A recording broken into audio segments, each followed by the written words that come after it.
I cover many games of Alireza Firouzja on this channel. As you know, I also cover quite a few games featuring the Jobava London System.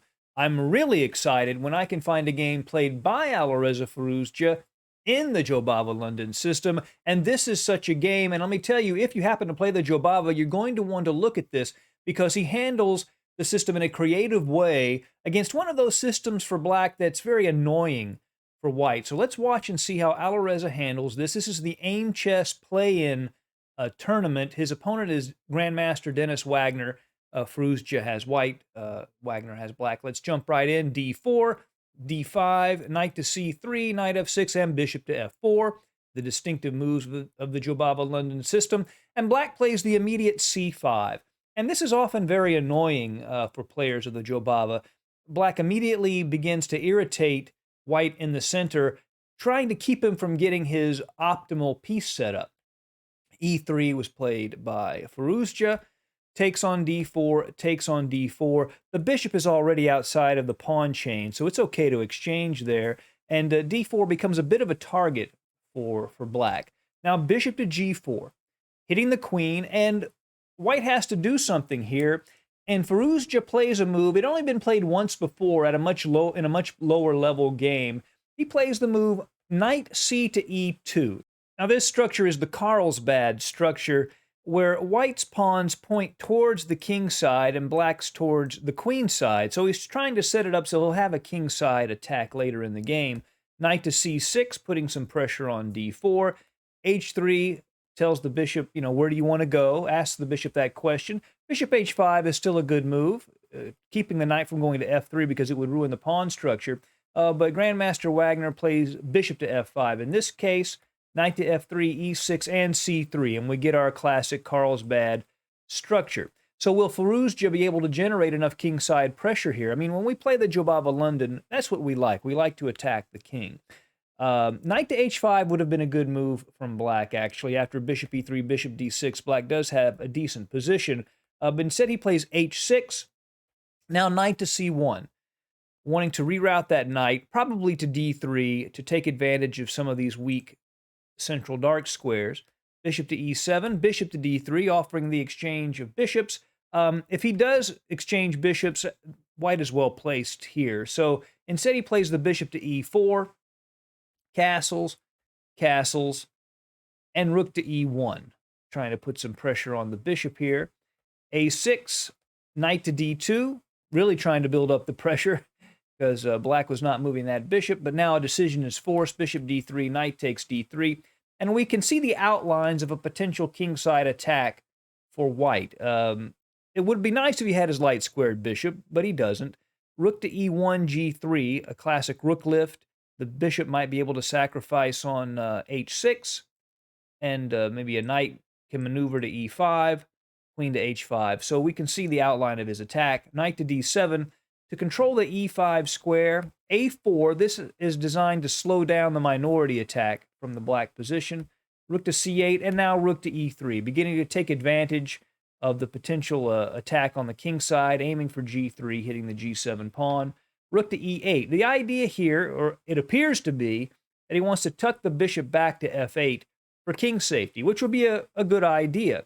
Queen to E2, but instead of playing bishop to F8, which probably was the best move, he plays the bishop to G5 instead. And now the bishop cannot be used defensively. It's a debatable decision. Rook to E1, really putting as much pressure on the half-open E-file as possible. Bishop takes F4, knight takes F4. This knight can go to H5, which is usually a very dangerous square in an attack on the king side, aiming at G7. The knight goes to F6, preventing the knight from going to H5. The knight goes back to D3, queen to C7. He wants to play B5 and advance that minority attack. Knight to B3, aiming at C5. If he does play B5, he'll put that knight on C5, which would be a permanent weak point in that case. Rook to E7, queen to F3. So another attacking prospect for white is to play G4, H4, and G5. So he's lined up for that potential attacking play. Rook C to E8, but now knight B to C5, attacking the B7 pawn. If he tries to eject it by playing B6, then the a6 pawn would fall. So he plays a5 first, so he can play b6 without losing the pawn.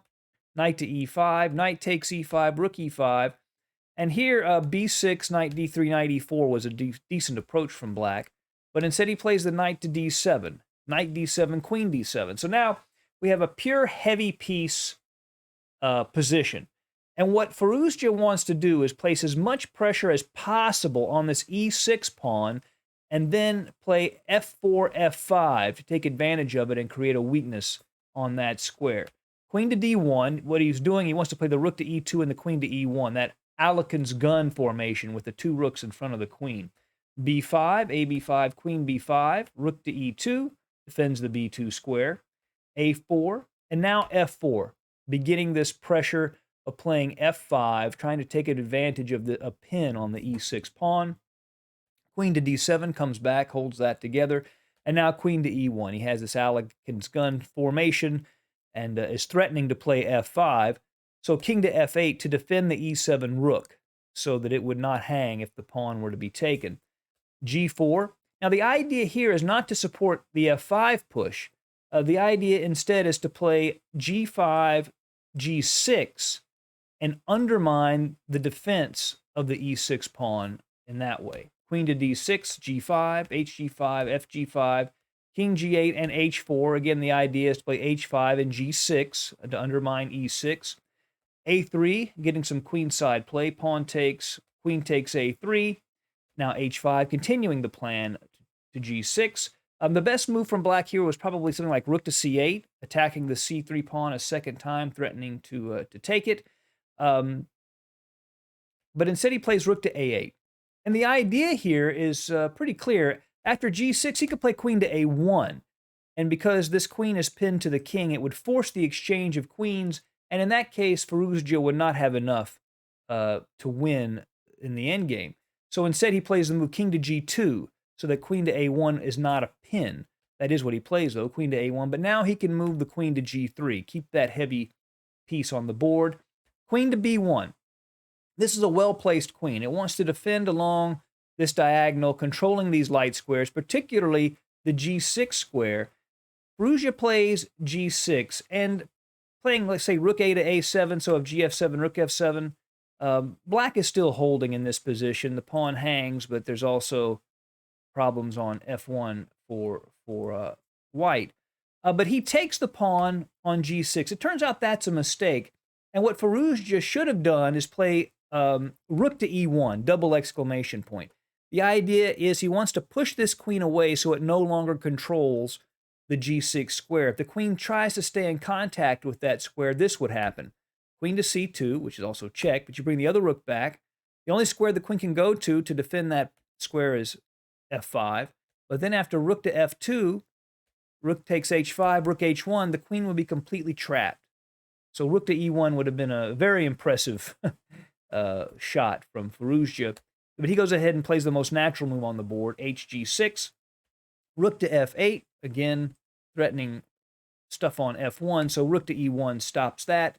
Queen to c2 check, rook 5 to e2, queen to f5, rook to h1. Now, this is red alert time for black.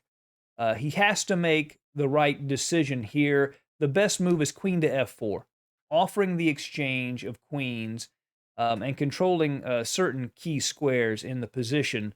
I don't want to give away what happens, but what ended up happening was rook to a7. And that allows this shot. You probably see it already.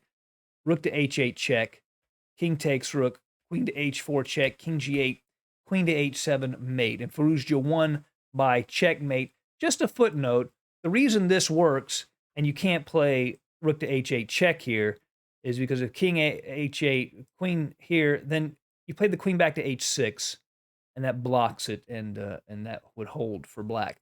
So interesting to see how Firouzja handles the Jobava London system when black plays one of those annoying openings. Give this a try in your games and see how it goes. See you again soon at Chess Dog. Goodbye.